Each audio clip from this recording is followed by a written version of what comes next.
Hello friends, તમારી YouTube channel માલકી એકેડેમીમાં તમારા બધાનું સ્વાગત છે। આજે આપણે વાત કરવાના છીએ કે બ્રેકિંગ ન્યૂઝ વિશે વાત કરવાની છે। એમાં પણ આપણે સીસીઈની અપડેટ વિશે વાત કરવાની છે, જેમાં આપણે અમુક મુદ્દા વિશે વાત કરવાની છે કે ગ્રુપ બીની એક્ઝામ ક્યારે લેવાશે, ફોર્મ ભરવા ટાણે જે છે તમારે ઈમેલ નથી અથવા તો કે તમારા મોબાઈલ નંબર ચેન્જ કરી દીધો છે તો એ લોકોને શું કરવું એના વિશે આપણે આ વિડીયો બનાવ્યો છે। તો ખાસ કરીને જે પણ મિત્રોને આ પ્રોબ્લેમ આવતો હોય અચૂકથી આ વિડીયોને અંત સુધી જોવાનું ભૂલતા નહીં।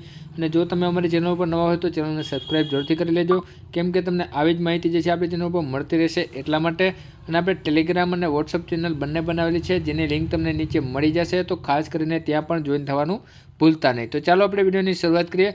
સૌથી પહેલાં વાત કરશું કે ફોર્મ ભરવા માટે તમારે ઈમેલ નથી અથવા તો મોબાઈલ નંબર ચેન્જ થઈ ગયો છે તો દીપક રાજાણી સાહેબે ટ્વીટ કરીને માહિતી શેર કરી છે કે જેમાં જાહેરાત ક્રમાંક 212 એટલે કે સીસીઈની મુખ્ય પરીક્ષા માટે નવા ઉમેદવારોએ ઓનલાઈન એપ્લિકેશન ભરવા સબમિટ કરવા રજિસ્ટર મોબાઈલ અને ઈમેલ પર ઓટીપી આવે છે અને એ ઓટીપીમાં કોઈ ઉમેદવારના ફોન નંબર બદલાઈ ગયા હોય અથવા તો કે ઈમેલનો પાસવર્ડ યાદ ના હોય તેવા ઉમેદવારોએ ઓનલાઈન એપ્લિકેશન કરવા જે સમય મર્યાદામાં ગૌણ સેવાની ઓફિસે જઈ પોતાનું ફોર્મ જે છે તમારે સબમિટ કરવાનું રહેશે। તો કે જેટલા ઉમેદવારોને પ્રોબ્લેમ આવતો હોય એ લોકોને ડાયરેક્ટ ગૌણ સેવાની ઓફિસ છે ત્યાં જઈને પોતાનું ફોર્મ જે છે તમારે સબમિટ કરવાનું રહેશે।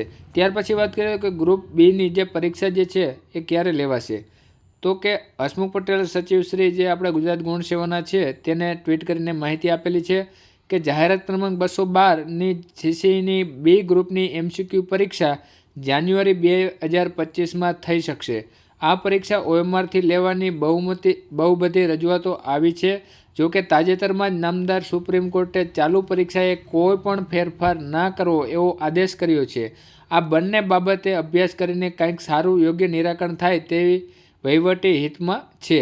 તો કે જે હાઈકોર્ટ જે સુપ્રીમ કોર્ટ જે છે એને ચાલુ પરીક્ષાએ કોઈ ફેરફાર નહીં કરવો એવો આદેશ કરવામાં આવેલો છે, એટલા માટે કે એમસીક્યુ બેઝ પરીક્ષા જે લેવાની છે જાન્યુઆરી 2025માં થઈ શકશે એવું જે છે હસમુખ સાહેબનું કહેવું છે। અને આમાં જે છે હવે એક્ઝામની પદ્ધતિમાં જો કાંઈ પણ ફેરફાર કરવા એ પણ હવે એક વહીવટીનું જે છે યોગ્ય નિરાકરણ લેવાની વાત છે, તો એ પણ જે તે પણ નક્કી થશે એ આપણે તમને જે છે યુટ્યુબના માધ્યમથી અથવા તો કે ટેલિગ્રામ અથવા વોટ્સઅપમાં તમને કહી દેશું।